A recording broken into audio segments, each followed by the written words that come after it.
مرزا رفیع سودا۔ لوگ کہتے ہیں کہ سودا کا قصیدہ ہے خوب، ان کی خدمت میں لیے میں یہ غزل جاؤں گا۔ واقعی سودا نے قصیدے کہے اور خوب کہے۔ سودا کی عظمت کا اس بات سے پتہ چلتا ہے کہ انہی کے قصیدوں سے اردو قصیدہ نگاری ایک نئے موڑ میں داخل ہوئی۔ اردو قصیدہ پہلی بار سودا کی بدولت ہی ایک بلند مقام، ایک بلند مرتبے اور ایک بلند معیار تک پہنچا۔ انہوں نے اردو قصیدہ کو ایک بھرپور اور توانا روایت سے آشنا کیا۔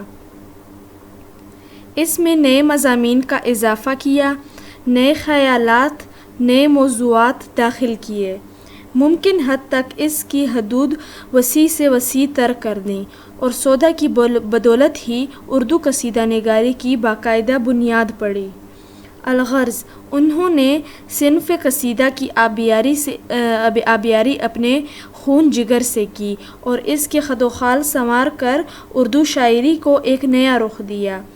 مولانا محمد حسین آزاد درکم تراز ہیں کہ وہ اس میدان میں فارسی کے نامی شہسواروں کے ساتھ آنا درآنا ہی نہیں گئے بلکہ اکثر میدانوں میں آگے نکل گئے۔ ان کے کلام کا زور اثر انوری اور خاقانی کو دباتا ہے اور نزاکت مضمون میں عرفی اور ظہوری کو شرماتا ہے۔ مصحفی اور سودا کو نقاش اول نظم قصیدہ در زبان ریختہ قرار دیا ہے۔ قصیدے کا جب بھی ذکر کیا جائے گا سودا کا نام آسمان قصیدہ میں چمکتا دمکتا نظر آئے گا۔ مرزا رفیع سودا اردو ادب کے دور اول کے شعراء میں سے ہیں، اس لیے انہوں نے اس دور میں اردو کی ترویج ترقی اور اس زبان کو زیادہ سے زیادہ پرمایہ بنانے کے لیے بھی اپنے ذوق سخن کو استعمال کیا۔ ان کے عہد سے ذرا ہی پیشتر ابھی اردو نظم و نثر پر ہندوستانی زبانوں کا واضح اور نمایاں اثر موجود ہے، لیکن سودا نے اپنی عربی اور فارسی علمیت کے باعث اردو زبان کو بڑی حد تک شائستہ اور شاعرانہ بنانے میں قابل قدر کردار ادا کیا۔ قصائد سودا کی فنی خصوصیات۔ مطلع: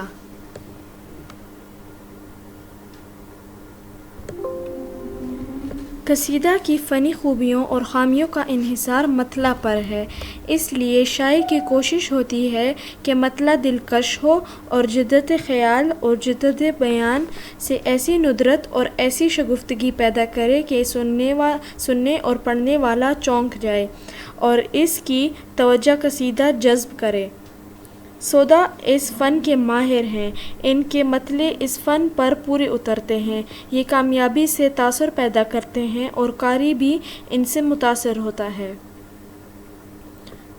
شعر ہے: جوں غنچہ آسمان نے مجھے بہر عرض حال دے، سو زباں وہ ہن وہ لیکن سبھی ہیں لال۔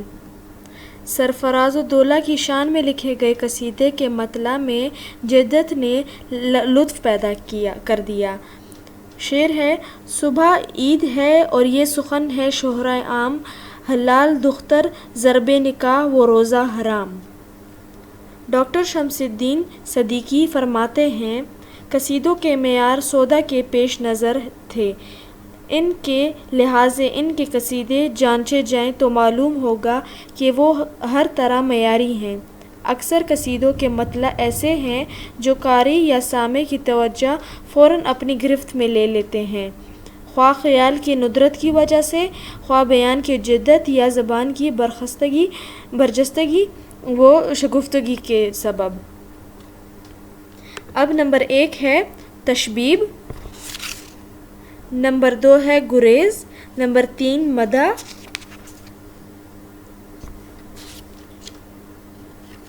نمبر 4 حسن خاتمہ یا دعائیہ۔ اب سب سے پہلے بیان کریں گے تشبیب کو۔ تشبیب قصیدے کی تمہید ہوتی ہے۔ اکثر و بیشتر تشبیب کا مدح سے کوئی تعلق نہیں ہوتا۔ چونکہ اس میں ہر طرح کے موضوعات کی گنجائش ہے، اس لیے سودا نے ان تمام موضوعات پر طبع آزمائی کی ہے جو فارسی قصائد میں موجود تھے۔ سودا نے اپنے ایک قصیدے کے تشبیب میں بہار کی منظر کشی کی ہے، مگر وہ بہار کی تصویر ایک مصور کی حیثیت سے نہیں کھینچ سکے ہیں، بلکہ جس طرح فارسی قصیدہ گو شعراء اپنے قصائد کی تشبیب میں بہار کا منظر پیش کرتے ہیں، بالکل اسی انداز میں انہوں نے بھی بہار کی تصویر کشی کی ہے۔ ان کے یہاں بہار کی تصویریں زیادہ تر تخیلی ہیں۔ اس کے علاوہ یہ تصویریں تشبیہات و استعارات کے قہر سے ڈھکی ہوئی ہیں، اس لیے کافی دھندلی نظر آتی ہیں، لیکن جدت تخیل کے اعتبار سے لاجواب ہیں۔ اٹھ گیا بہمن وہ دیکھ چمنستان سے عمل، تیغ اردی نے کیا ملک خزاں مستحال۔ قوت نامیہ لیتی ہے نباتات کا غرض، ڈال سے پات تلک، پھول سے لے کر تا پھل، واسطے خلت نوروز کے ہر باغ کے بیچ، اب جو قطع لگی کرنے روش پر مخمل، تار بارش پروئے گہر، ہائے ترگ ہار پہنانے کو اشجار کے ہر سو بادل، دمیسا سے فضوں فیض ہوا یاں تک، دین میں قسم جمادات سے شاید ہو خلل۔ ایک اور جگہ عاشقانہ تشبیب ان الفاظ میں باندھی گئی ہے: چہرہ مہروش ہے ایک مشک فام دو، حسن بتا کے دور میں ہے سحر ایک شام دو۔ ابروئے یار کا خیال دل میں ہے شب و روز، کاش یہ دیکھ آبدار کر بھی چکی نیام دو۔ سودا نے کبھی کبھی اپنی عشقیہ تشبیب میں بڑی جدت سے کام لیا۔ انہوں نے بعض جگہ ایک مجرد خیال کو متشکل کر دیا ہے اور پھر اس کو انسانی خصوصیات سے آراستہ کیا ہے۔ اس کے علاوہ سودا کی وہ تشبیب بھی بڑی دلکش ہوتی ہے جس میں وہ اخلاق قدروں کو پیش کرتے ہیں۔ اس قسم کی تشبیب میں عموماً وہ قناعت اور خودداری کی تعلیم دیتے ہیں۔ سودا خود بھی ایک خوددار انسان تھے، اس لیے ان کے اخلاقی اشعار محض رسمی نہیں ہیں۔ مثلاً ایک قصیدے کی اخلاقی تشبیب ملاحظہ ہو: فراہم زر کا باعث اندھو دل ہوئے، نہیں کچھ جمع سے غنچے کو حاصل جز پریشانی، خوشامد کب کریں عالی طبیعت اہل دولت کی، نہ جھاڑے آستین کہکشاں شاہوں کی پیشانی، اکیلا ہو کے وہ دنیا میں گرچہ ہے بہت جینا، ہوئی ہے فیض تنہائی سے عنف خضر طولانی۔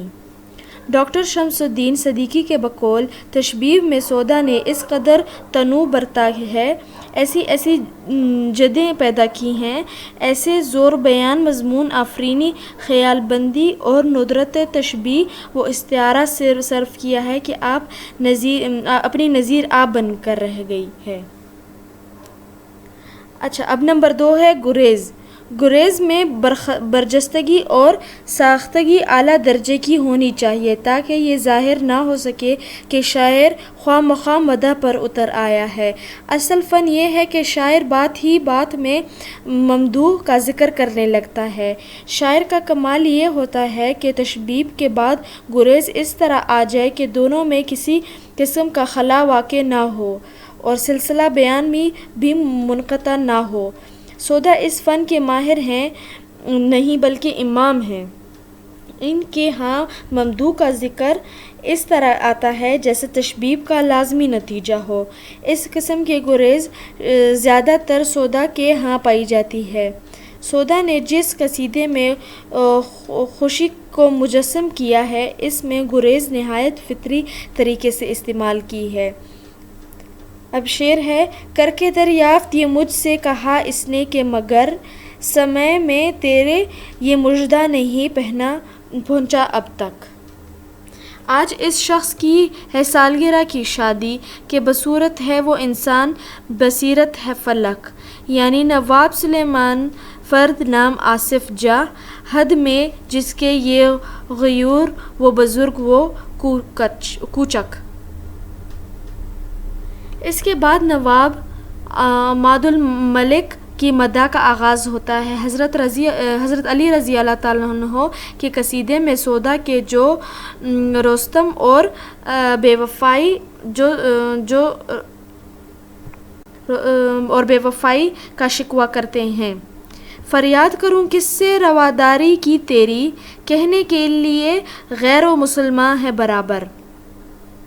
نالش کروں اب وہاں کی جہاں حق برطرف میں، مورو ملخ و دیو و سلیمان ہے برابر۔ گریز کے بعد حضرت علی رضی اللہ تعالیٰ عنہ کی شان میں مداح کا آغاز ہوتا ہے۔ قصیدہ در مدح امیر محمد کاظم میں کہتے ہیں میں سودا تشبیب میں طباعت کے اصول پیش کرتے ہیں اور کہتے ہیں کہ ایک طبیب میں ان خوبیوں کا ہونا ضروری ہے۔ جس کے بعد گریز کی طرف آتے ہیں، سو تو ان باتوں میں ہے خوش طبیعیوں میں کسے، اس زمانے میں بجز میر محمد کاظم۔ نمبر 3، مدح۔ قصیدے کا سب سے ضروری جز مدح ہے۔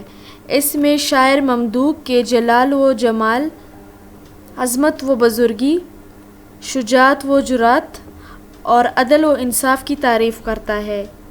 جب قصیدہ نعت و منقبت کے رنگ میں ہوتا ہے تو ممدوح کے مزار اور روضہ کی بھی تعریف کی جاتی ہے۔ لیکن قصیدہ نگاری کو مدح میں ایک بات کا لحاظ رکھنا پڑتا ہے، وہ یہ کہ سلاطین، امراء اور اہل دین کی مدح کے انداز میں فراق مراتب قائم کرنا ضروری ہوتا ہے۔ یہ فراق مراتب زیادہ تر سودا کی مدح میں قائم رہتے ہیں۔ مثلاً سودا ایک قصیدے میں رسول اکرم صلی اللہ علیہ وسلم کی مدح کرتے ہیں۔ وہ رسول اکرم صلی اللہ علیہ وسلم کی عظمت اور تقدس کا ذکر اس طرح کرتے ہیں: زہ دین محمد پیروی اس کی جو ہوئے، رہے خاک قدم سے اس کی چشم عرش نورانی۔ ملک سجدہ نہ کرتے آدم خاکی کو، گر اس کی امانت دار نور احمدی صلی اللہ علیہ وسلم ہوتی ہے نہ پیشانی۔ مگر جب سودا حضرت علی رضی اللہ تعالیٰ عنہ کی مدح کرتے ہیں تو زیادہ تر ان کی شجاعت پر روشنی ڈالتے ہیں۔ مثلاً اس کے قبضے میں جو ہو دست مبارک تیرا، رہے نہ دین محمد کے سوا اور ملل، جمع کب رہ سکے اعداء کے حواس خمسہ، دے کر اس کو علم میں تیرے یک پل۔ سودا نے حضرت امام حسین رضی اللہ تعالیٰ عنہ کی منقبت میں بھی اشعار کہے جس میں زمین کربلا کی عظمت پر روشنی ڈالی گئی ہے: جو نقل کش کی تصویر کھینچے وہاں نقاش، ہر ایک شاخ وہیں سبز ہو کے لادے بار۔ غز میں کیا کہوں یہ رو چمن میں قدرت کے، عجب لطف ہے اس قطع زمین پہ بہار۔ دراصل سودا کی نظر میں ہر ممدوح کا مرتبہ رہا ہے، اس لیے انہوں نے بیشتر حالات میں ان کی خصوصیات کا ذکر کیا ہے۔ یہی وجہ ہے کہ بزرگان دین کے قصائد کی مدح میں سودا نے فرق مراتب کا کامیابی کے ساتھ قائم رکھا۔ مذہبی قصائد میں جتنا بھی مبالغہ ہو وہ مناسب معلوم ہوتا ہے، کیونکہ بزرگان دین کے مرتبے بلند ہیں، مگر بادشاہوں اور وزیروں کے مرتبے ان کے مقابلے میں پست ہیں۔ لیکن قصیدہ گوئی کا مفہوم ہی مبالغہ آمیز مدح ہے، اس لیے سودا اس فن کے لوازمات سے مجبور تھے۔ بہرحال وہ عالمگیر ثانی کی مدح مندرجہ ذیل اشعار میں کرتے ہیں: یہ عدل ہے تیرا کہ قوی کو ضعیف پر کرنے سے اب تعدی کے آتا ہے اجتناب. سامان تیرا روزی ہے بہر سر عدو، تیری وہ تیغ قبضہ ہے جس کا سیاہ تاب. سودا نے اپنے قصائد میں مختلف ممدوحین کی تعریف کی ہے اور ان کی مختلف خوبیوں کو زیور نظم سے آراستہ کیا ہے. مندرجہ ذیل اشعار میں نواب شجاع الدولہ کے عدل کی تعریف کی گئی ہے. کیا بیاں اس کی عدالت کا زباں پر لاؤں، سحر ہے صولت عدل اس کی نہیں گر اعجاز. بازو گنجشک کے گر کھینچے مصور تصویر، روب گنجشک سے پرواز کرے صورت باز. سودا نے نواب آصف الدولہ کی مدح میں بھی قصائد پڑھے ہیں. نواب آصف الدولہ کی اہم خصوصیات سخاوت تھی. لکھنؤ میں اب بھی یہ ضرب المثل مشہور ہے، جس کو نہ دے مولا اس کو دے آصف الدولہ. سودا فرماتے ہیں خلق کو اس قدر ہے استغنا، نہیں ممکن کہ وہ بیاں ہوئے. کبو دیکھا نہ یوں کہ زر بے قدر، اس قدر زیر آسماں ہوئے. سودا کی مدح کی ایک اہم خوبی یہ ہے کہ وہ اپنے دور کے حالات کی عکاسی کرتی ہے. اسی لیے تاریخی نقطہ نظر سے سودا کی مدح کی بہت اہمیت ہے. سودا کا وہ قصیدہ جس میں انہوں نے نواب شجاع الدولہ اور حافظ رحمت خان کے مابین جنگ کا نقشہ کھینچا ہے، بہت اہم ہے. سودا کے اس قصیدے سے پتہ چلتا ہے کہ میدان جنگ میں روہیلوں نے زبردست بہادری دکھائی مگر رحمت خان کو شکست ہوئی. یہی نہیں بلکہ روہیلے حافظ رحمت خان کی لاش کو میدان جنگ میں چھوڑ کر بھاگ گئے. اس قصیدے سے یہ علم ہوتا ہے کہ اس دوران میں بان، رہکلا، توپ، بندوق، تیر اور تیغ وغیرہ کا استعمال جنگ میں کیا جاتا تھا. مثلاً یہ اشعار ملاحظہ فرمائیں.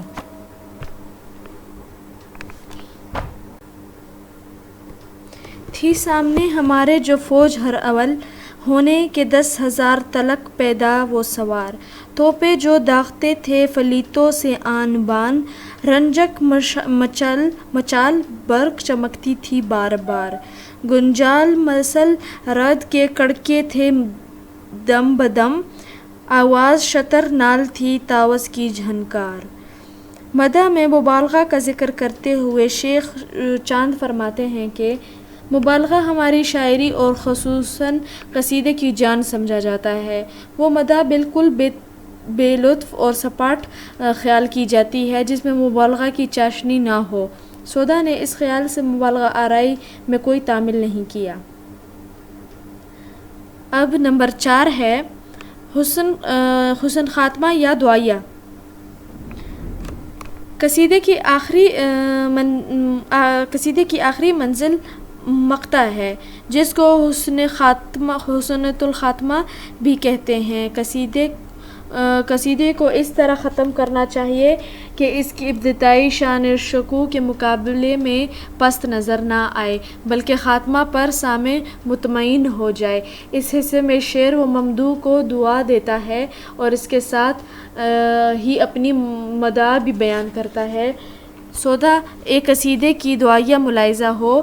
سودا عالمگیر ثانی کو یوں دعا دیتے ہیں.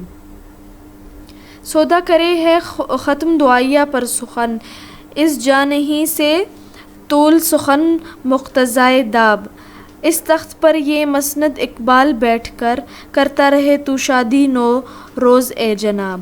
ایک اور جگہ فرماتے ہیں کرے ہے ختم دعائیہ پر اب سخن سودا، ادب سے دور ہے خدمت میں تیری طول کلام. الہی باغ میں ہو جب تلک مانا، شبیہ غنچہ سراہی سے شکل گل سے جام.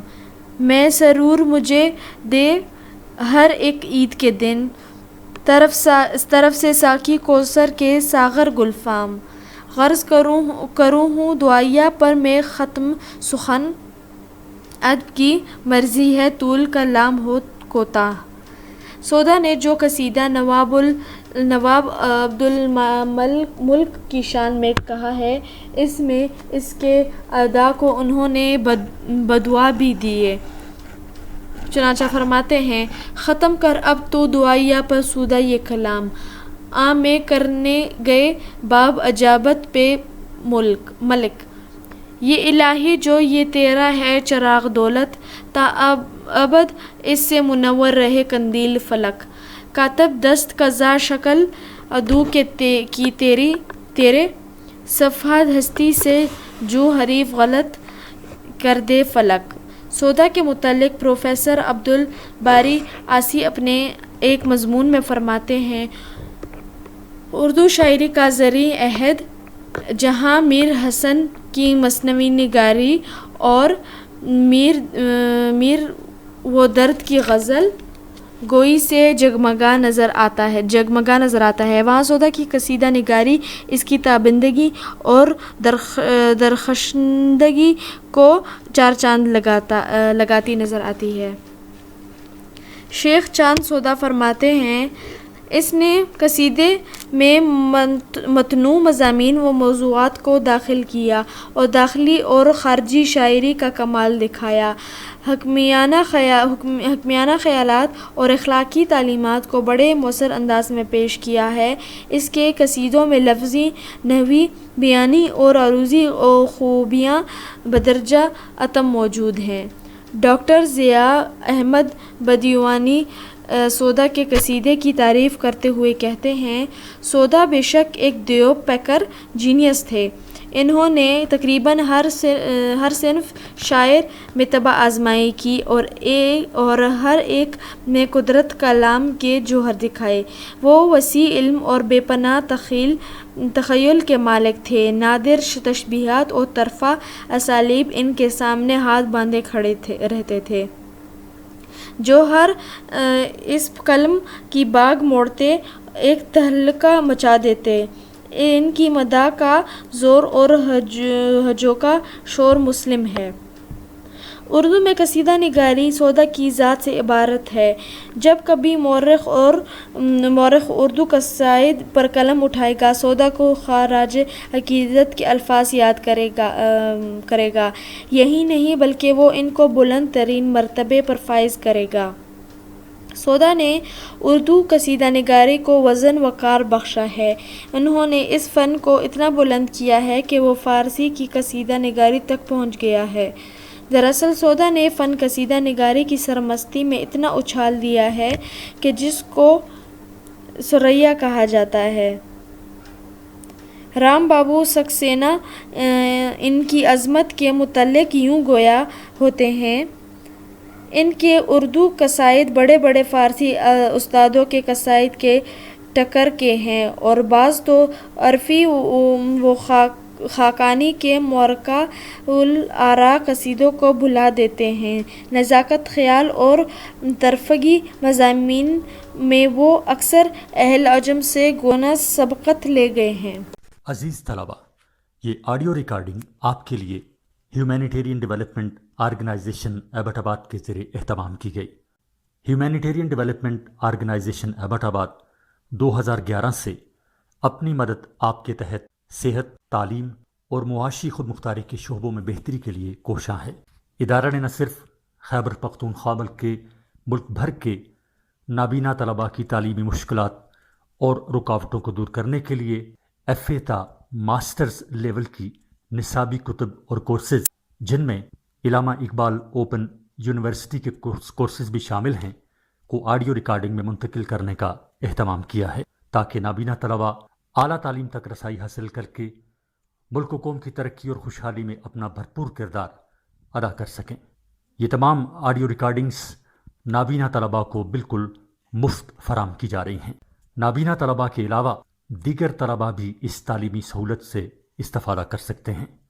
ہیومینیٹیرین ڈیولپمنٹ آرگنائزیشن ایبٹ آباد، ای میل HDOATD@gmail.com، ویب سائٹ HDORG.net، رابطہ نمبر 03459541 یعنی 0345 95 41 838۔ ہجویات سودا۔ جو نظم کسی کی مذمت یا برائی یا عیوب کے بیان میں لکھی جائے وہ ہجویہ قصیدہ کہلاتی ہے۔ نفرت اور غصے کا بے محابہ اظہار ہجو کی اساس ہے، لیکن جہاں قصیدہ ایک مخصوص ہیئت کا پابند ہے وہاں ہجو کے لیے کوئی ہیئت متعین نہیں۔ چنانچہ ہجو کی شناخت کا واحد وسیلہ موضوع کے متعلق شاعر کا رویہ ہے۔ اگر شاعر کسی فرد، واقعے یا چیز کی تذلیل کرتا ہے تو ہجو ہوگی، خواہ اس منفی رد عمل کے اظہار کے لیے شاعری ہیئتوں میں سے کسی کا بھی انتخاب کیا گیا ہو۔ ہجو نگار اپنے مخالف کو تباہ و برباد کر دینا چاہتا ہے۔ ہجو ایسی ہو جو اسے صفحہ ہستی سے مٹا دے، اور اگر یہ ممکن نہیں تو کم از کم اس کی اتنی تذلیل کر دے کہ کسی کو منہ دکھانے کے لائق نہ رہے۔ ہجو نگاری اپنی نفرت اور غصہ پر قابو رکھنے کا اہل نہیں ہوتا، نہ وہ کسی کا پاس یا لحاظ رکھتا ہے، بلکہ جو کچھ اس کے دل میں آتا ہے بے محال لکھتا جاتا ہے۔ شمالی ہند میں اردو شاعری کے آغاز ہی سے ہجو گوئی کی ابتدا ہوئی ہے۔ اس سلسلے میں میر جعفر ٹلی غالباً پہلے ہجو گو شاعر ہیں، لیکن ہجویہ گوئی کو باقاعدہ فن کی صورت سودا نے دی، اور سودا نے ہی اسے کمال تک پہنچایا۔ رشید احمد صدیقی سودا کی ہجویہ گوئی پر اپنی رائے کا اظہار کرتے یوں کہتے ہیں: سودا کو ہجو میں نہ صرف فضل و تقدیم حاصل ہے بلکہ ان کے کلام سے طنزیات کی بہترین استعداد بھی نمایاں ہے۔ سودا نے اپنے ہجوؤں کے لیے قصیدہ، مثنوی، قطعہ، غزل، ترکیب بند، ترجیع بند، غرض سبھی اصناف سخن استعمال کیے ہیں۔ سودا نے فارسی ہجویات کی روایت کے مطابق ہر قسم کی لعن طعن، طنز و تشنیع اور فحاشی سے کام لیا ہے، اور خود ہی دعویٰ کیا ہے کہ اس فن میں خاقانی اور عبید زاکانی میں ان سے مقابلہ نہیں کر سکتے۔ جب وہ کسی کی ہجو لکھنے پر اتر آتے تو اسے بےعزت کر کے ہی چھوڑتے۔ آزاد آب حیات میں لکھتے ہیں کہ غنچہ نامی ان کا ایک غلام تھا، ہر وقت خدمت میں رہتا تھا اور ساتھ قلمدان لیے پھرتا تھا۔ جب کسی سے بگڑتے تو فوراً پکارتے: ارے غنچے لا تو قلمدان، ذرا میں اس کی خبر تو لوں، یہ مجھے سمجھتا کیا ہے۔ پھر شرم کی آنکھیں بند اور بے حیائی کا منہ کھول کر وہ بے نقص سناتے کہ شیطان بھی امان مانگتے۔ اب ہے موضوعات۔ خلیق انجم نے سودا کی ہجویات کو 5 مختلف عنوانات کے تحت تقسیم کیا ہے۔ نمبر 1، وہ ہجویں جن کی بنیاد محض ذاتی بغض و عناد پر ہے یا جن کا مقصد کسی سے چھیڑ چھاڑ کرنا ہے۔ نمبر 2، اخلاق کی اصلاح کے لیے لکھی جانے والی ہجویں۔ نمبر 3، وہ ہجویں جو ادبی اختلاف یا معاصرانہ چشمکوں کی وجہ سے لکھی گئی ہیں۔ نمبر 4، وہ ہجویں جن میں اپنے دور کی سیاسی ابتری اور مالی بدحالی کا مضحکہ اڑایا گیا۔ انہی موضوعات کی روشنی میں ہم سودا کو ہجویات کا جائزہ لیتے ہیں۔ اب ہے میر کی ہجو۔ سودا نے میر تقی میر کی ہجو میں جو قطعہ کہا ہے وہ کامیاب فنکارانہ طنز کی بہترین مثال ہے۔ نو اشعار کی اس ہجو میں جو واقع ہوا ہے اس کا انحصار قطعہ کے آخری شعر پر ہے۔ ہر ورق پر ہے میر کی اصلاح، ہر ورق پر ہے میر کی اصلاح، لوگ کہتے ہیں سہو کاتب ہے۔ اس قطعہ میں فنی تعمیر اتنی منظم اور اشعار ایک دوسرے سے قدر مربوط ہیں کہ اس آخری شعر کا وار یقینی ہو جاتا ہے۔ بغیر سخت الفاظ کے استعمال کیے سودا نے ایک بہترین ہجو لکھی ہے۔ اس کے علاوہ تمام افراد کی ہجوئیں میں سودا کا لہجہ اتنا تیز، اتنا تند اور اتنا شفاف ہے کہ ان کے غصے کی پوری کیفیت نمایاں ہو جاتی ہے۔ ان ہجوؤں جہاں کہیں مخالفت کا نام آتا ہے وہاں ضرور ایسی کوئی صفت استعمال ہوتی ہے جس سے اس کی جس سے اس کی تذلیل کا پہلو نکلتا ہے، اور جب غصہ اپنی انتہا پر ہو تو سودا گالیوں کا بھی استعمال کرتے ہیں، لیکن کسی کو کوئی لحاظ نہیں رکھتے۔ اب ہے ہجو شیدی فولاد خان کوتوال۔ تہذیبی و معاشرتی انتشار پر سودا کی ہجو شیدی فولاد خان کوتوال لاجواب ہے۔ فولاد خان کوتوال کے ہجو میں سودا نے اپنے زمانے کے انتشار اور طوائف الملوکی کا نقشہ کھینچا ہے۔ بدقماش چورا چکے یہاں تک نظر اور آزاد ہو گئے تھے کہ کوتوال ان کی خوشامد کرتا تھا اور وہ خود کوتوال کی پگڑی کی قیمت لگاتے تھے۔ فولاد خان شہر کی چوریوں اور چوروں کے ساتھ شریک رہتا تھا، چنانچہ بادشاہ کو جب اس کی خبر ملی تو فولاد خان اور اس کا بیٹا عتیق اللہ خان گرفتار ہوئے۔ جب شہر کی صورتحال یہ ہو کہ محافظ خود ڈاکے ڈالتا ہو تو مال و اسباب سے لے کر عزت و آبرو تک کچھ محفوظ نہیں، تو ایسے میں سودا نے اس صورتحال پر یہ ہجو لکھی۔ ان سے رشوت لیے یہ بیٹھا ہے، ان کے دل میں یہ چور بیٹھا ہے، بازو کا مفسروں کے زور ہے یہ، چور کا بھائی گھٹی چور ہے یہ۔ فولاد خان چوروں سے مخاطب ہو کر کہتا ہے، سن لو چوروں یہ مختصر قصہ، صبح کو بیچ دیجیو حصہ۔ اب ہے مثنوی کی حیت میں ہجو۔ سودا کی ایک ہجو مثنوی کی حیت میں حیا ایک قصے کے ذریعے بخل کی قباح ترین صورت کے بیان پر مشتمل ہے۔ ان میں سودا نے تضحیک و تحقیر کے لیے بخل کے عجیب و غریب واقعات بیان کیے ہیں۔ ایک بخیل شخص کے فیاض بیٹے نے اپنے دوستوں کی دعوت کی۔ بخیل اس فیاضی پر اس قدر چراغاں ہوا کہ بیوی کو طلاق دینے اور بیٹے کو کرنے کی ٹھان لی۔ ایسی اولاد جو اپنے اجداد کی کمائی اس طرح خرچ کرے کسی طرح گھر میں رہنے کے لائق نہیں۔ سودا اس کا نقشہ یوں کھینچتے ہیں، یارو مجھے ایسے تو لاولد بہتر، میرا بیٹا اور اس قدر ابتر۔ اس کا دادا بھی گرچہ تھا عیاش، اس سلیقے سے پر کرے تھا معاش۔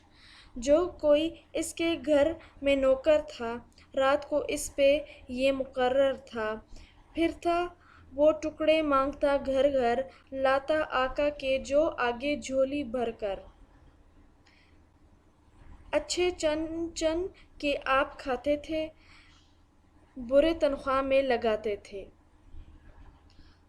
سودا نے راجہ نرپت سنگھ کے ہاتھی کی ہجو کہی ہے۔ ہاتھی کا نقشہ یہ ہے کہ ہاتھ کمزور اور لاغر ہے۔ سودا اس ہاتھی کا نقشہ کچھ یوں بیان کرتے ہیں، سمجھنا فعل اسے دیوانہ پن ہے، کسی مدت کا یہ بام کہن ہے، نمودار اس کا ہر استخواں ہے، گویا ہر پسلی اس کی نرد باں ہے۔ اب ہے میر ضاحک کی ہجو۔ ہجو کی ایک قسم مبالغہ آرائی ہے۔ بعض واقعات، مناظر یا تصویریں ہماری توجہ مبذول نہیں کر سکتیں جب تک ہجو نگار اس واقعات کو پیش کرنے میں مبالغہ سے کام نہ لیں۔ تصویر کے بعض حصوں کو نمایاں کرنے کے لیے مصور کو تیز اور شوخ رنگ استعمال کرنا پڑتے ہیں۔ ہجو نگار کے شوخ رنگ مبالغہ آمیز الفاظ ہیں، لیکن یہاں بھی اعتدال شرط ہے۔ سودا یہاں بھی اعتدال کے حدود سے باہر نکل جاتے ہیں، یہاں تک کہ تخیل کی پرواز میں ان کا مبالغہ غلو کی حد تک پہنچ جاتا ہے۔ مثلاً میر ضاحک کی ہجو لکھتے ہوئے اس کے زیادہ کھانے کا ذکر یوں کرتے ہیں، گھر میں اب جس کے دیگچا کھڑ کے، در پہ یہ اس کے بیٹھے یوں اڑ گئے۔ میر ضاحک ایک دعوت میں مدعو ہیں۔ انہوں نے اپنے میزبان دوست سے پوچھا، کہو کیا پکوایا ہے؟ دوست نے جواب دیا، قیمہ پلاؤ بریانی۔ یہ سنتے ہی میر ضاحک کو اپنے آپ پر قابو نہ رہا، دوڑا باورچی خانے کی طرف. سودا نے اس منظر کی خوب مبالغہ آمیز تصویر کاری کی ہے. یہ سخن سن کے وہ مثل شہاب دوڑا مطبخ کی سمیت ہو بیتاب. گوشت چاول مسالہ ترکاری سب سمیٹے اس نے ایک ہی باری. اب ہے قصیدہ تضحیک روزگار.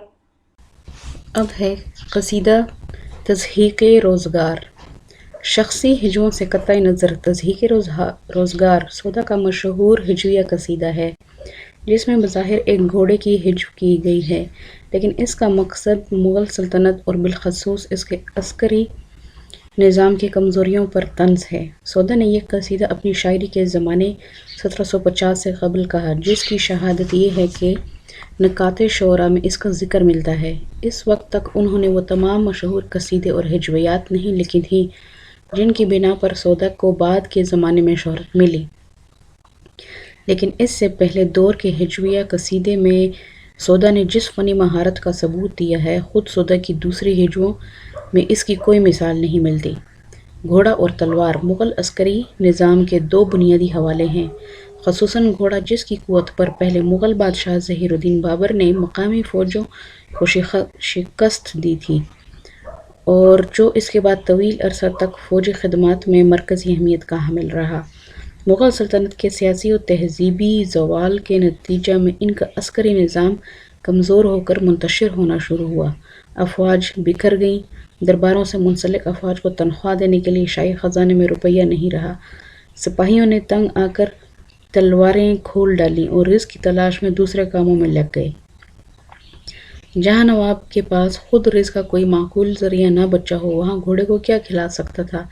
نتیجتاً طاقت و شوکت کے ضامن گھوڑے کی حالت بھوک سے لاغری کے سبب خستہ ہو گئی.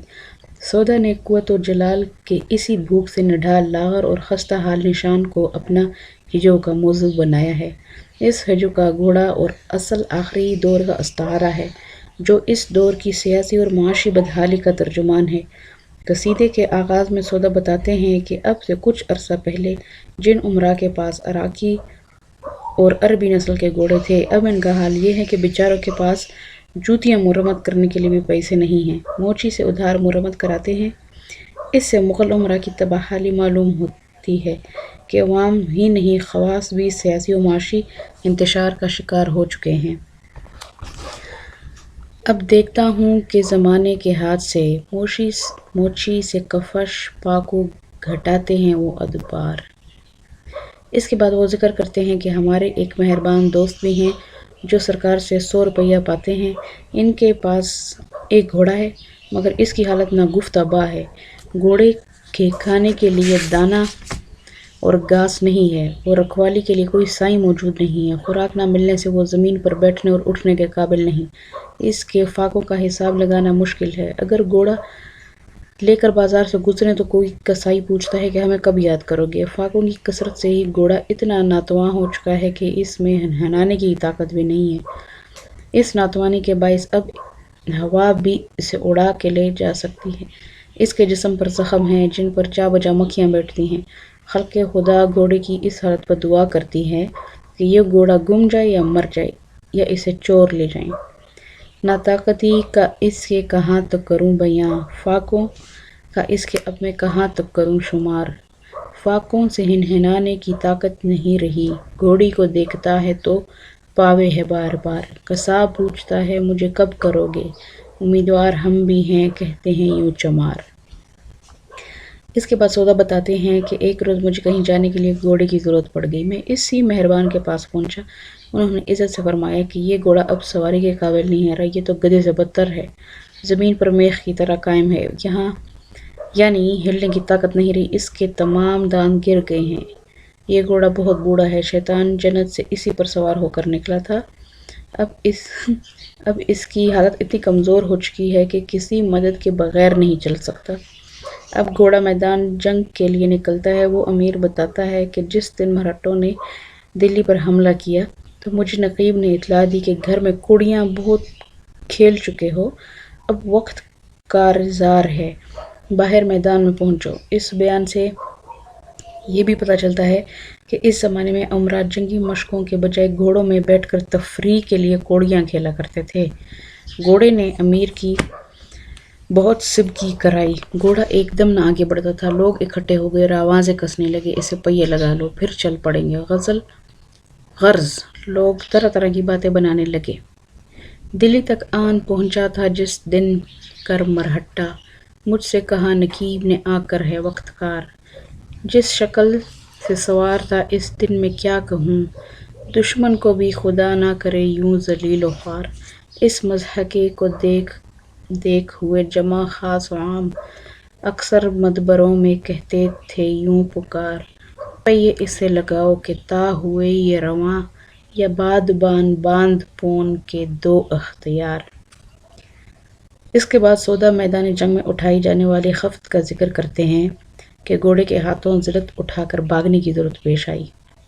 دستے دعا اٹھا کے میں پھر وقت جنگ، کہنے لگا جناب الہی میں یوں پکار، پہلا ہی گولہ چھوٹتے ہیں اس گھوڑے کے لگے، ایسا لگے یہ تیر کے ہوئے جگر کے پار، گھوڑا کے بس لاغر و پست تو ضعیف و خشت، کرتا تھا یوں خفیف مجھے وقت کارزار، جب دیکھا کہ میں نے جنگ اب یاں بندی ہے مشکل، لے جوتیوں کو ہاتھ میں گھوڑا بغل میں مار، دھمر دھمکاوا سے لڑتا ہوا شہر کی طرف، القصہ گھر میں ان کے میں نے کیا قرار۔ ڈاکٹر شمس الدین صدیقی اس ہجو کے بارے میں فرماتے ہیں، سودا کی غیر شخصی ہجووں میں سب سے کامیاب اور پرلطف قصیدہ تضحیک روزگار ہے، جو اگرچہ ایک بخیل امیر کے فاقہ زدہ گھوڑے کی ہے، لیکن اس دور کے فوجی نظام کی خرابی کی طرف بھی اشارہ کرتا ہے۔ مبالغہ ظرافت نے اس ہجو کو دلچسپ بنا دیا۔ یہ اور اس قسم کی دوسری نظمیں یوں پہلی نظم میں تفریحی معلوم ہوتی ہیں، مگر حقیقت یہ ہے کہ دور عقل کے زوال اور انحطاط کی دکھ بھری داستانیں ہیں، جن سے ایک زوال پذیر اور سیاسی لحاظ سے تباہ شدہ اور ناکارہ قوم کی تباہی اور بد نظمی کا منظر بڑے دلچسپ مگر خوفناک انداز میں سامنے آتا ہے۔ اس میں شک نہیں کہ سودا نے اپنی ہجوؤں میں مخالف کے انتہائی روشن پہلوؤں پر بھی سیاہی پھیر دی ہے، جیسا کہ قصائد میں اپنے بعض انتہائی کمزور ممدوحین کو سکندر و دارا کا ہم پلہ ثابت کر دکھایا ہے، لیکن مقاصد کے اختلاف کے سبب سودا کے قصیدے فنی کمال کی جس طرح مرتفع تک بلند ہو گئے ہیں، ہجوؤں میں ماں سوائے تضحیک روزگار اور ہجو میر وہ فنی ارتکاز نہیں ملتا۔ اس کے باوجود یہ نظمیں اپنے مقصدے کے اعتبار سے بہت کامیاب ہیں کہ سودا نے جس کی ہجو کہی وہ کسی کو منہ دکھانے کے قابل نہیں رہا۔ اردو کے سخت گیر نقاد کلیم الدین فرماتے ہیں، سودا اپنے جوش و طبیعت کو ذرا بھی نہیں روکتے، خیالات کو جانچتے پرکھتے بھی ہیں کم، اور ایسے مذموم خیالات و نقوش کا استعمال کرتے جاتے ہیں جس کی اثنائی پر داغ لگتا ہے، لیکن اس کے باوجود سودا کا پیشہ کردہ مبالغی ہجو میں حسن کاری کا باعث بن جاتا ہے اور اس کے اثر و زور کو تقویت دینے میں معاون ثابت ہوتا ہے۔ اب ہے محمد ابراہیم ذوق۔ شیخ محمد ابراہیم ذوق اس عہد کے شاعر ہیں کہ جب اردو شاعری میں الفاظ و تراکیب کی شوخی اور چستی، محاورہ اور روزمرہ کی خوبصورتی اور قدرت زبان کو بڑی اہمیت دی جاتی تھی، اس اعتبار سے ذوق کو اپنی زندگی میں ہی استادی کا خلط و فاخرہ نصیب ہوا۔ ذوق نے اسی روش کے پیش نظر شاعری کو انہی خصوصی لوازم سے مصطف کیا اور اپنی شاعری کو فکر و خیال کی توانائیوں اور خوبصورتیوں سے مرصع کیا۔ قصیدہ نگاری کے فن سے ذوق کا نام الگ کرنا ایسا ہی مشکل ہے جس طرح گوشت سے ناخن کا جدا کرنا محال ہے۔ اگر ذوق کو قصیدے اور قصیدے کو ذوق سے الگ کر دیا جائے تو یہ فن خزاں کی طرح ویران ہو جائے گا۔ ذوق نے اپنی قصیدہ نگاری کی مشعل سودا کے چراغ سے روشن کی ہے، اس لیے سودا کا پرتو ذوق کے یہاں رقصاں ہے۔ ذوق جب 19 سال کے تھے اسی وقت سے وہ ایک مستند قصیدہ گو شمار کیے جاتے تھے۔ چنانچہ اس عمر میں انہوں نے اکبر شاہ ثانی کی تعریف میں ایک قصیدہ کہا جس کا مطلب ہے: جب کہ سرطان واسد مہر کا ٹھہرا مسکن، آب و پلولہ ہوئے نشوونمائے گلشن۔ اس قصیدے سے خوش ہو کر اکبر شاہ ثانی نے ذوق کو خاقانی ہند کا خطاب عطا فرمایا۔ شیخ ابراہیم ذوق نے اپنے قصائد میں شاعری کے تمام لوازمات کو بڑی مہارت حسن اور کرینے کے ساتھ سمویا ہے۔ وہ اپنے قصائد محض مدح سرائی کے لیے نہیں کہتے، بلکہ بعض صورتوں میں وہ مقصدی پہلوؤں پر بھی زور دیتے ہیں۔ اس طرح وہ قصائد سے اصلاح احوال کا کام بھی لیتے ہیں۔ وہ شگفتہ پیرائے میں دنیا کے بے ثباتی حالات کی وضاحت، اشیاء کی جزیات نگاری اور اخلاق و اطوار کی صحیح نقشہ کشی اور مصوری کرنے پر بھی اپنے تئیں پوری کوشش جاری رکھتے ہیں، اور حتی الامکان ان کی یہی کوشش ہوتی ہے کہ بیان میں شائستگی اور سلاست برقرار رہے، اور بلا شبہ وہ اس میں کامیاب رہتے ہیں۔ لیکن سادگی میں بھی وہ موتی پرو دیتے ہیں۔ انہوں نے خود کہا ہے: اے ذوق تکلف میں ہے تکلیف سراسر، آرام سے ہیں وہ جو تکلف نہیں کرتے۔ ایک دفعہ ذوق نے بہادر شاہ ظفر کی شان میں ایک قصیدہ کہا جس کا مطلب ہے: شب کو میں اپنے سر بستر خواب راحت، نشہ علم میں سرمست غرور و نخوت۔ اس قصیدے میں معاوضے میں بہادر شاہ ظفر نے ذوق کو ایک گاؤں بخش دیا۔ غرض یہ کہ ذوق نے قصیدہ گوئی میں اپنی زندگی میں ہی ممتاز مقام حاصل کر لیا تھا، لیکن ان کی وفات کے بعد ان کا نام قصیدہ گوئی کے گلشن میں ایک پھول کی طرح مہکنے لگا۔ ذوق کی قصیدہ گوئی کا جائزہ قصیدے کے مختلف حصوں کی شکل میں لیا جاتا ہے۔ اب نیکسٹ ٹاپک ہے تشبیب۔ قصیدے کا پہلا فرد تشبیب کہلاتا ہے۔ ذوق کے ہاں تشبیب کی مختلف اقسام پائی جاتی ہیں۔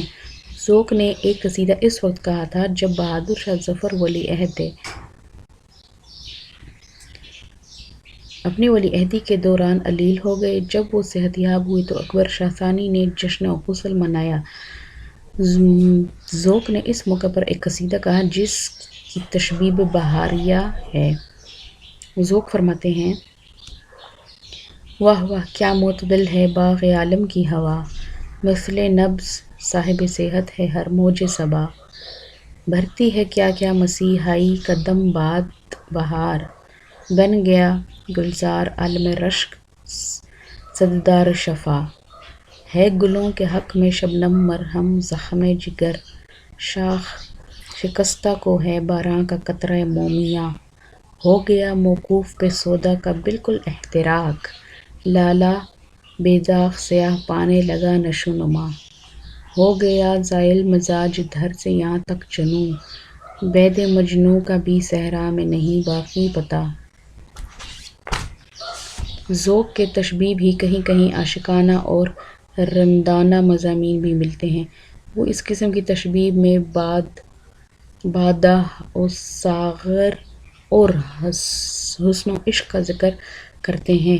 یہ تشبیب ملاحظہ ہو: ساون میں دیا پھر میں شوال دکھائی، برسات میں عید آئی قدح کش کے بن آئی، کرتا ہے ہلال ابروئے پر خم سے اشارہ، ساقی کو کہ بر بادہ سے کشت تلائی، ہے عکس فگن جام بلوریں سے لیے سرخ، کس رنگ سے ہوں ہاتھ نہ مہکش کے حنائی، کوندے ہے جو بجلی تو یہ سوچے ہے نشے میں، ساقی نے ہے آتش سے مے تیز اڑائی۔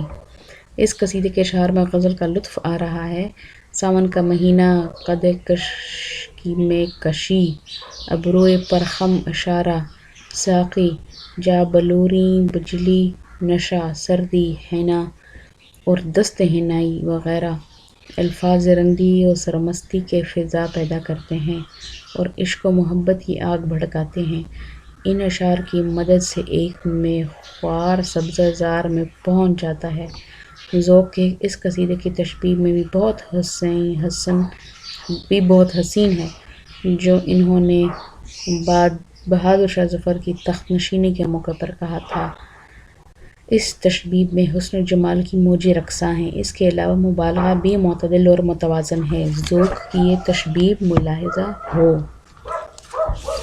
یہ خوش نما ہے آج جو نور سحر رنگ شفق، پر تو ہے کس خورشید کا نور سحر رنگ شفق۔ یہ جوش نسرین و سمن، یہ لالا و گل کا چمن، گلش میں گویا چھا گیا نور سحر رنگ شفق۔ ذوق نے بعض جگہ اپنی تشبیہ میں سودا کی طرح مجرد خیال کو مجسم کر دیا ہے۔ مثلا اس قصیدے میں انہوں نے خوشی کو ایک عورت تسلیم کر لیا ہے، یہی نہیں بلکہ انہوں نے اس عورت کے حسن کی تعریف کی ہے۔ ذوق جب اپنے نشہ علم میں سرمست غرور و نخوت تھے، اس وقت ان کی آنکھ لگ گئی، چنانچہ وہ کہتے ہیں: لگ گئی آنکھ میری دیکھتا کہ کیا خواب ہوں میں، کہ مجسم نظر آتی ہے نوید بہجت۔ اللہ اللہ رے حسن اس کا کہ سرتاب بقدم، تھا وہ خالق کا تماشائے ظہور قدرت۔ جسم و ہستی کو اگر اپنی وہ دکھلائے تو ہو، چشم آہو سے ہر ہرن نشائے جا مدہشت۔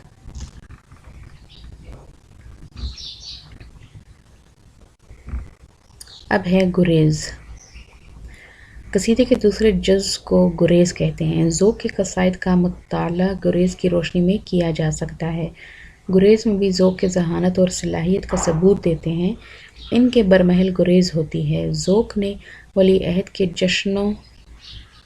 جشن صحت کے موقع پر جو قصیدہ کہا ہے، اس کی تشبیہ میں دکھایا کہ باغ عالم کی ہوا بہت معتدل ہے، چنانچہ ہر شے صحت مند نظر آتی ہے۔ اس کے بعد وہ گریز کی طرف رجوع کرتے ہیں۔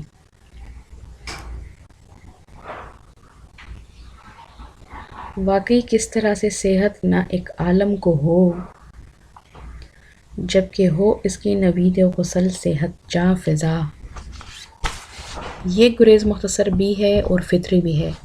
یہاں تشریب اور گریز میں کوئی فاصلہ نہیں ہے۔ اس کے بعد مدح فطری انداز میں شروع ہو جاتی ہے، اس لیے اس میں کوئی شک نہیں ہے کہ ذوق کے ہاں گریز بہت فطری انداز میں نمایاں ہوتی ہے، مگر ہر جگہ یہ خوبی نہیں ہے۔ کبھی کبھی ان کی تشبیہ اور گریز میں خلا واقع ہو جاتا ہے اور ایسا محسوس ہوتا ہے جیسے دو اینٹوں کے درمیان کچھ خالی جگہ رہ گئی ہے۔ ذوق نے ایک تشبیہ میں رندانہ مضامین کیے ہیں: دلیری میں پر ضرور ہے جام شراب ناب، ہائے فروغ صبح نہ بے نور آفتاب، لیکن ہے ابر رحمت باری سے درفشاں، دامان تر مرا روش دامن سحاب۔ اسی تشبیہ کے بعد گریز شروع ہو جاتی ہے: مدح میں ہوں اس کا کہ ہے جس کے دور میں، شیب زمانہ کے لیے بے کیفیت شباب۔ یہاں تشبیہ سے گریز بالکل پیوستہ نہیں ہے، بلکہ دونوں میں ایک خلا موجود ہے۔ اب ہے مدح۔ ہر قصیدہ گو شاعر مدح پر اپنا سارا زور قلم صرف کرتا ہے، کیونکہ مدح کر کے وہ بادشاہ سے انعام و اکرام حاصل کرتا ہے۔ ذوق نے بھی مدح سرائی اور ثناءگستری میں کوئی کسر نہیں اٹھا رکھی۔ انہوں نے اکبر شاہ ثانی اور بہادر شاہ ظفر کی مدح بہت ہی زور و شور کے ساتھ کی ہے۔ انہوں نے بادشاہوں کی سخاوت، شجاعت اور عدالت وغیرہ کی مدح کی ہے۔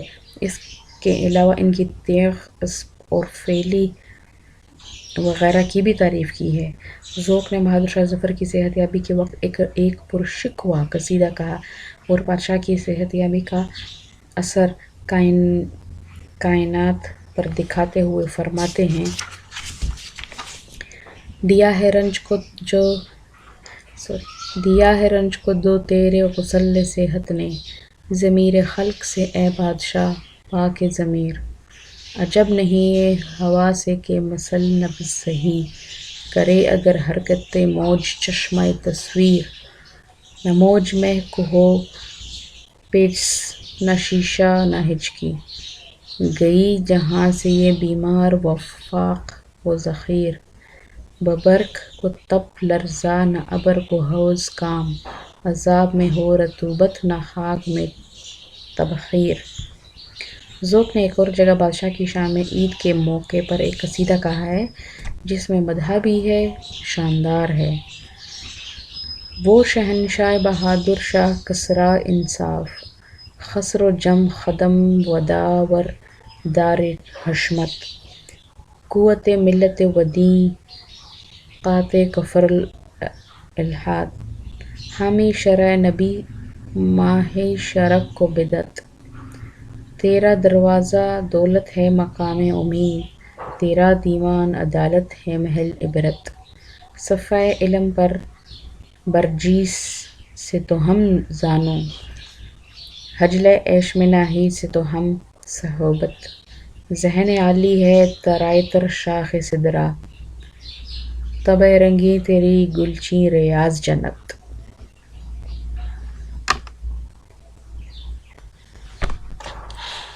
اب ہے دعائیہ۔ قصیدے کا آخری حصہ دعائیہ ہوتا ہے۔ اس حصے میں شاعر بادشاہ کی صحت، کامرانی اور ترقی کے لیے دعا کرتا ہے۔ ذوق نے بھی یہی طریقہ اختیار کیا۔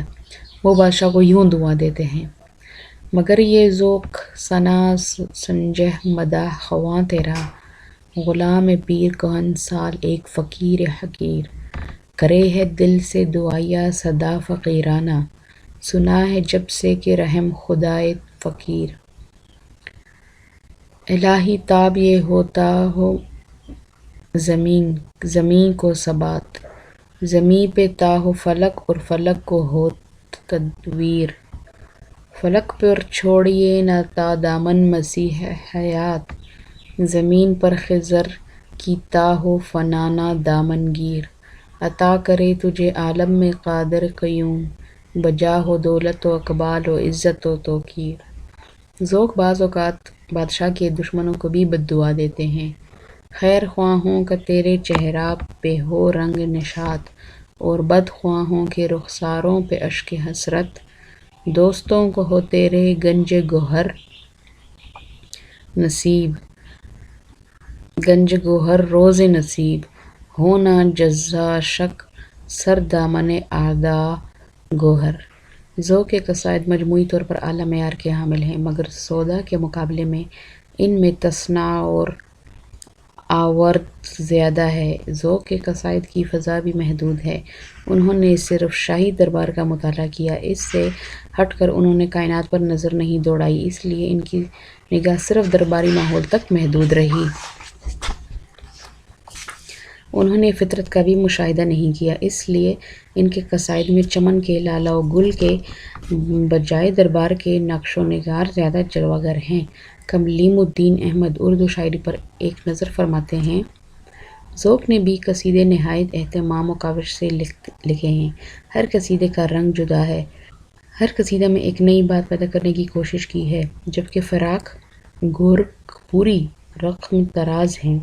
ذوق کے کلام میں اردو نے اپنے آپ کو پایا، روایتی باتوں کو اتنی سنوری ہوئی اور مکمل شکل میں پیش کر دینا ایک ایسا کارنامہ ہے جسے آسانی کے ساتھ بھلایا نہیں جا سکتا۔